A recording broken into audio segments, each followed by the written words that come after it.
Thank you, Sacha. I think what we're going to do now is, if there are more questions, we can discuss over coffee, but we'll move over to our next talk now. Our next speaker is sadly not here due to ill health, so his paper will be read by Sacha. That's a very long time to stand and speak, Sacha. Maybe you do. Our next speaker is Professor François de Blois, who is a scholar of Semitic and Iranian languages and literatures, and a historian of the Near East and Central Asia in pre-modern times. Among François' many areas of expertise is the history of calendars of the Iranian world and of the Arabian Peninsula.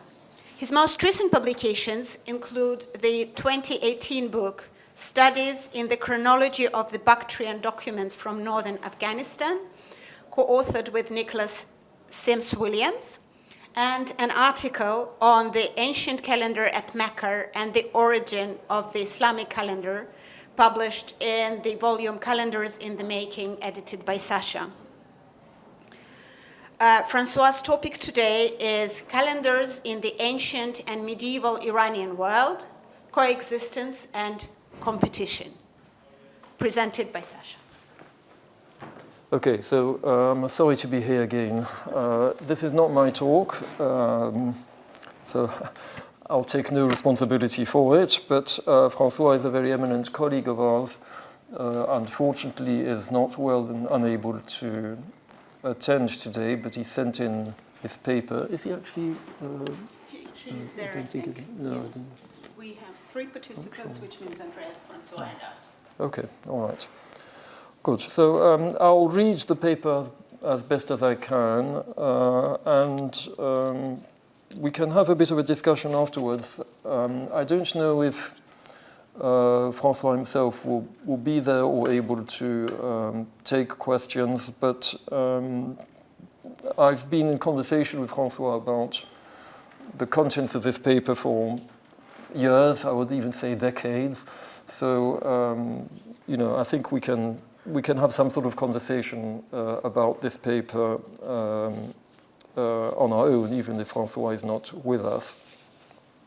But thank you again, François, for contributing this.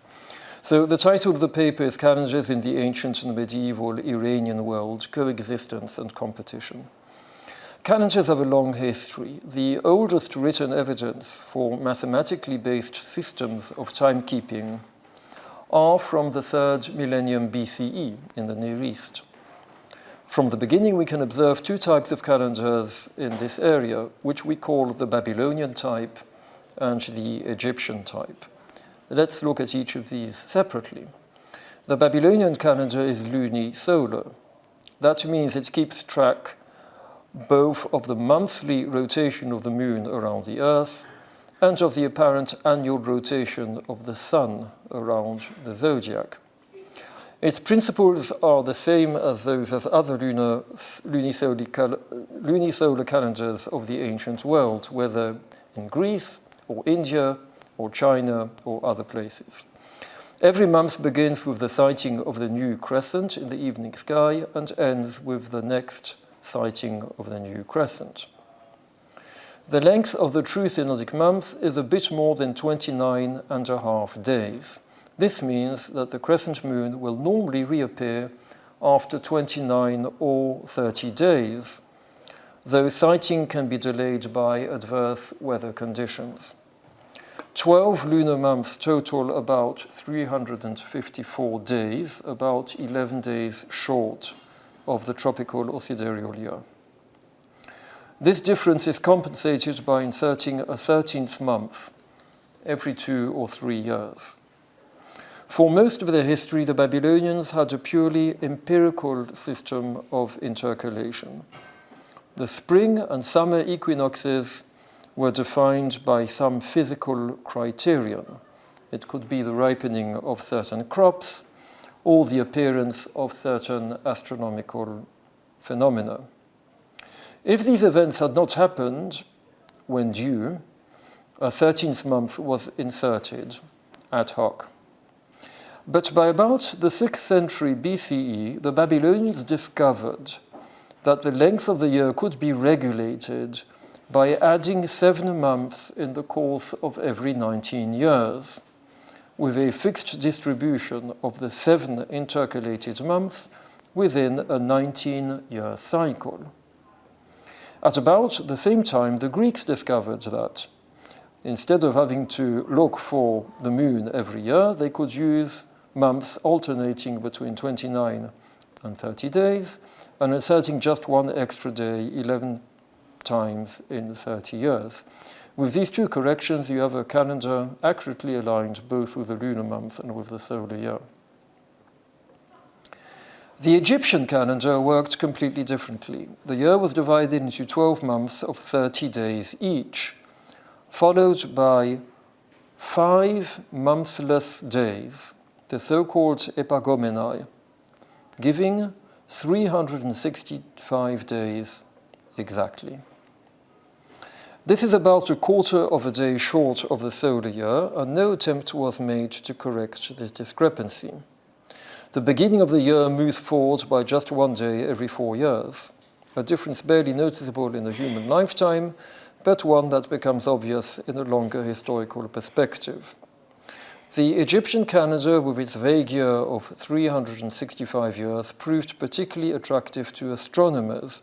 It meant that you can calculate planetary positions, for example, without having to worry about quarter days. So, for example, Ptolemy, writing in the 2nd century CE, does all his calculations using the ancient Egyptian calendar and doesn't even mention the then widespread Roman Julian calendar.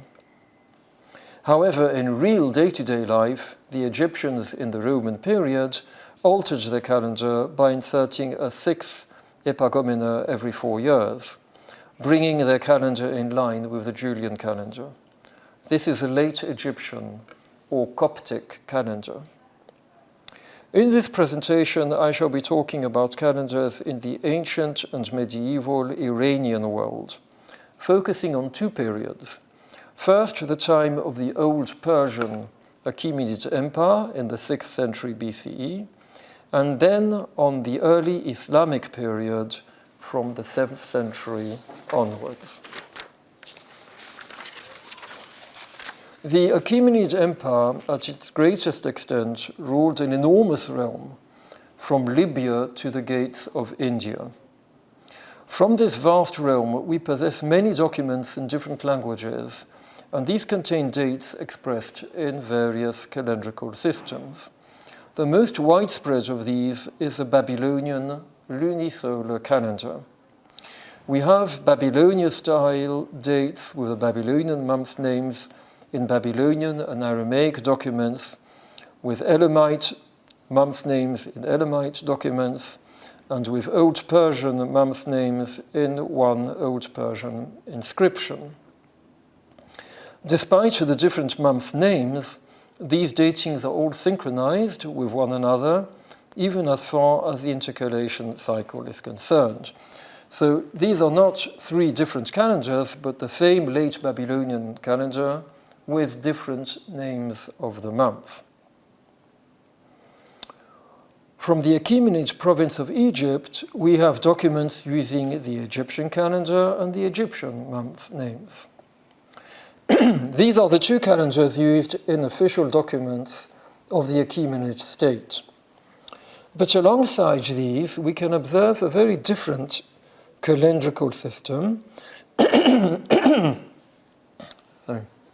First, it seems in connection with the Zoroastrian religion, and then at the latest from the Parthian period as a secular calendar, replacing the lunisolar system. The Zoroastrian calendar, if we may call it thus, is structurally similar to the old Egyptian calendar, but it is not completely identical. It too has 12 months of 30 days, plus 5 monthless days, giving 365 days in total. If it were modeled completely on the Egyptian calendar, then every Zoroastrian month would begin on the first day of the corresponding Egyptian month, and the 5 extra days would coincide with the Egyptian epagomenai. But in fact, in the oldest form of the Zoroastrian calendar, the 5 additional days correspond with the first 5 days of the 4th Egyptian month. And the beginnings of the Persian month fall in some cases on the 1st and in some cases on the 6th day of the Egyptian month. This, this indicates that the Persians did indeed model their calendar on the Egyptian calendar, but they changed the position of the 5 extra days, and hence the beginning of the year. The Egyptian year begins in the 1st day of the month Toth, and the 5 epagomenai stand immediately before the 1st month. The 5 days in the Zoroastrian calendar correspond with the first 5 days of the 4th Egyptian month, Choyak, and its new year begins on the 6th of Choyak. Why did they make this change? To understand this, we have to look at the historical context. The Achaemenids conquered Egypt in 525 BCE, so it's unlikely that they would have adopted the Egyptian calendar before that date. Just 45 years later, in or about 480, the Zoroastrian New Year corresponds with the spring equinox. It appears thus that the instigators of the Zoroastrian calendar conformed with the ancient Near Eastern, specifically Babylonian tradition of beginning the year in the spring. In this sense, the Zoroastrian calendar seems to combine the Egyptian vague year of exactly 365 days with the Babylonian flexible year beginning always in the spring. Each of the 30 days of every Zoroastrian month is dedicated to a different deity. The first to the creator Ahura Mazda, the second to Asha, and so forth. In fact, in Zoroastrian practice, the days of any given month are not counted from 1 to 30, but are indicated by the name of the relevant deity. So, for example, the first day of any month is simply called the day of Ahura Mazda. From the point of view of the priesthood, the advantage of the Egyptian vague year is that it allows them to devote special prayers to the 30 gods, always in the same sequence. The Babylonian lunisolar calendar had 30 days in some months, but only 29 in others. So if it were used as a cultic calendar, one of the 30 gods would have to be neglected every 2 years, he says here. I think maybe he means every 2 months. Also, if the beginning of the lunar month is determined by the sighting of the new moon, there would inevitably be a discrepancy from place to place, with the priests in one locality worshipping a different god from those in another locality. The Babylonian calendar is seasonally accurate. It's a reliable basis for agriculture and taxation, but it is less attractive for the priesthood than the Egyptian calendar with its immutable sequence of named days. It is the latter which prevailed in the Iranian countries, both for religious and for secular timekeeping. I would now like to move forward to Islamic Persia. Islam originated in Arabia in the first half of the 7th century CE. From the beginning, the Muslims used a strictly lunar calendar without intercalation. It is generally believed that the pre-Islamic Arabs had a lunisolar calendar of the Babylonian type, but that intercalation was abandoned at the time of the Prophet of Islam for whatever reason.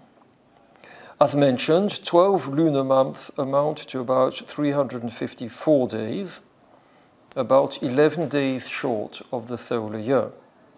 The Islamic calendar neglects this difference, with the result that all the months move rapidly through the seasons. In all parts of the Islamic world, this calendar has been and still is used as a basis for religious festivals and events, but it is not used and cannot be used to regulate agriculture, and is also of limited use for taxation and other financial activities. For these purposes, Muslims have always used the existing local calendars from east to west. The Julian calendar with Roman month names in North Africa, the Coptic calendar with Egyptian names in Egypt, again the Julian calendar with Babylonian month names in the Levant and Iraq, the Southern Arabian or Himyarite calendar in the Yemen, and the Zoroastrian calendar further east with Persian month names and day names in Persia and Khorasan, and with local month names and day names in the East Iranian languages of Sogdiana, Bactria, and Khwarezmia. Later, we also have the Turco-Mongolian variant of the Chinese lunisolar calendar. To these, we must add the specifically religious calendar of the Jews in various countries, a calendar based on the Babylonian lunisolar calendar, with derivatives of the Babylonian month names. People in the medieval Islamic world were perfectly aware of the coexistence of a religious calendar and of the local calendars used for regulating everyday life. There were never any serious attempts to reform the Islamic calendar, apart from rare attempts to replace the empirical sightings of the moon by a regulated 30-year cycle. The key feature of the Islamic calendar, namely the prohibition of intercalation, was never challenged by any Muslim denomination. Where we do have attempts at reform is in the eastern part of the Islamic world, where taxation was regulated by the Zoroastrian calendar. As we have seen, the Zoroastrian calendar operates with a vague year, a quarter of a day short of the true astronomical year. With time, the quarter days do add up. Before Islam, in the later Sasanian Empire, the new year, in Persian Navroz, fell around the beginning of summer and was associated with the collection of the agricultural tax. By the 11th century, Navroz had receded to the beginning of spring. Already in the 9th century, various suggestions were considered for reforming the Zoroastrian calendar and bringing it permanently in line with the seasons. The question was discussed between the Muslim rulers and the Zoroastrian priesthood, who were regarded as the protectors of ancient Iranian traditions.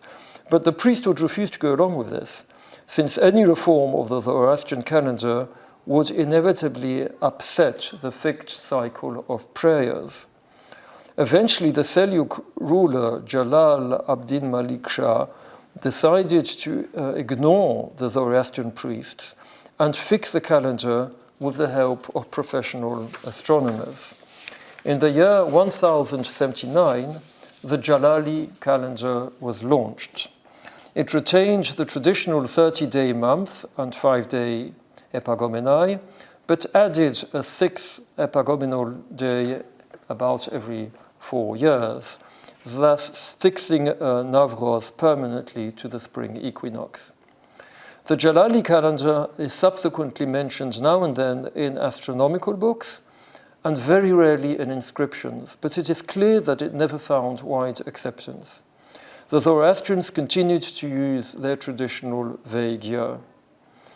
However, the Persian Muslims adopted the Spring New Year not as a calendrical reality, but as an annual folk festival, detached from the Zoroastrian vague year, as also from the Islamic lunar year. In this secularized form, it has survived to this day in Persia and in Persianized Central Asia. And this is the end of the paper. So if I can permit myself to make a general comment, this is a very authoritative and accurate presentation of Old Persian and Zoroastrian calendars and of calendars as reckoned in the Islamic world. And this is the second time I've read through it, and I can say I can find no fault with this paper at all, actually. It is, from my perspective, completely reliable and authoritative, as I said before. I think what it brings out for the purposes of our workshop is the extent to which the Islamic world was dominated by calendar diversity and the need, in fact, to observe simultaneously different calendars for religious purposes, liturgical purposes, fiscal, financial purposes, as much on the side of the Muslims as of the Zoroastrians themselves, and that somehow or other it works. Yes, it works, and it does not have to lead to any conflict. It's really a matter of using different devices for reckoning time according to one's needs and one's convenience, and according to the function that one wants these different calendars to fulfill. I can't resist at this point drawing attention to the image that we have on the screen. Unfortunately, I would have liked to have had 25th of April, which is our date of today. But this is the best I could find. This is from an Ottoman calendar, and the page is for the 20th of April Julian, which is that correct? Am I right? No, 20th of April Gregorian, which is 7th of April Julian, and you've got times of the day given according to the Turkish clock. You've got various inscriptions of the Ethiopic date, the Armenian date, if I recognize correctly the alphabets, the Jewish dates also, Islamic. Is there anything Islamic there? There must be. I cut it off. It was at the top, actually. Sorry? It was at the top. It's cropped. Oh, The Islamic part was at the Islamic date has been cropped, yeah, you would think. This is the Ottoman Empire, which is in direct continuity with the situation that François is describing in his paper. It is complicated. You do have to hold your head together to work out where you are and what's the date and which date you want to use. But in a certain way, it's sort of celebrating our differences sort of phenomenon, So, okay, good. So,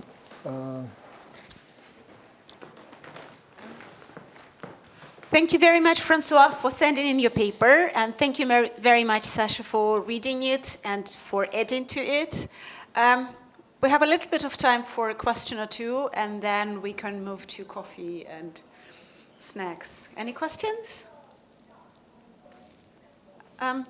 Maybe I'll ask a question. Do you know, Sacha, François writes that the Egyptian calendar was used by astronomers because it was convenient. But then the Jalali calendar was introduced with the help of astronomers.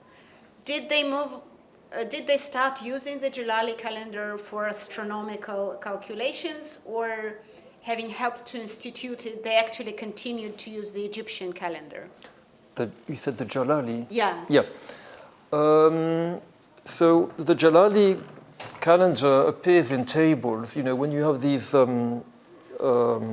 almanacs or ephemerides, which might give you, for example, the time of sunrise and sunset, which are important. You've got the time of sunrise and sunset on this image, actually. But this is actually important for Islamic timekeeping. In manuscripts or whatever, astronomers in the Islamic world would commonly produce these almanacs, which could be used for popular purposes, and they would be written in sort of ledgers with lots of columns with dates and times according to different systems. So you can easily have, easily 5 or 6 columns. You'd have the Coptic calendar and the Julian calendar, and the Jalali calendar will be one of the columns. But I don't think that these astronomers are using the Jalali calendar for their astronomical calculations or reckonings. It's just part of their finished products. That they offer the reader the Jalali calendar for whoever wants to use it. But when it comes to doing astronomy and calculating times of events and predicting eclipses and doing all the things which astronomers do, then the Egyptian calendar, the old Egyptian calendar, I think was still very much in use. And it continues being in use even in Europe. In the early modern period, you have, I think I wouldn't be wrong in saying that Isaac Newton still uses the Egyptian calendar for some of his calculations. I might be wrong there, but that kind of person, would still be using it as late as that. Thank you.